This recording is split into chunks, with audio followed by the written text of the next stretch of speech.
আলাইকুম। যারা ক্যালকুলেটর কিনতে যাচ্ছেন তাদের জন্য একটা গাইডলাইন টাইপ রিলস বা শর্টস বা ভিডিও বানাচ্ছি।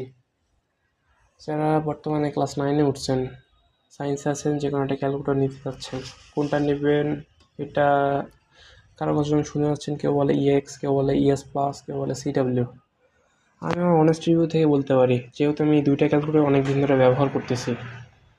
আপনি 9-এ আছেন, সায়েন্সে পড়েন, সামনে যদি আপনার ইঞ্জিনিয়ারিং পড়ার টার্গেট থাকে বা না থাকে, যে কোনো একটা যদি থাকে, ইএস প্লাস আপনি এখন নিয়ে নিতে পারেন। ইএস প্লাসটাই মোর দেন এনাফ হয়ে যাবে। আর সিডাব্লিউর থেকে ইএস প্লাসে স্পিড অনেক বেশি তোলা যায়। এখানে যে কোনো মোডে যান আপনি, যে কোনো অপারেশন আপনি করেন, অনেক বেশি স্টেপ আছে। আপনার অত কিছুর দরকার নেই, আপনি সুন্দর মতো একটা ইএস প্লাস নিয়ে নেবেন। আর আপনি মনে করেন দুইটা ক্যালকুলেটর আমার কাছে আছে, দুইটারই আলাদা আলাদা কিছু কাজ আছে। যেমন আমি বর্তমানে দুইটা ক্যালকুলেটর চালাই, দুইটাতেই স্যাটিসফাইড। বাট আমি যারা 9-এ আছে, সায়েন্সে পড়ে, তাদের জন্য এইটাই সাজেস্ট করব। বাট ক্লাস 9-10 আপনার শেষ, আপনি এটা নিয়ে অনেক কাজ করছেন, বাট আপনার একটু হায়ার পারফরমেন্স লাগবে। আপনি ইকুয়েশন সলভ করবেন, অনেক দ্রুত চান, ক্যালকুলাসের প্রবলেম সলভ করবেন, একটু বেশি দ্রুত চান, তখন আপনি সিডাব্লিউ নিতে পারেন।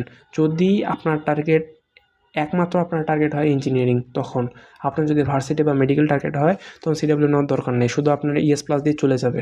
আপনি ইঞ্জিনিয়ারিং ভার্সিটিগুলো পরীক্ষা দিতে যাবেন, আপনি ক্যালকুলেটর দুইটা নিয়ে যেতে পারবেন, কোনো সমস্যা নেই, দুইটা কেন, তিনটাও নিয়ে যেতে পারবেন।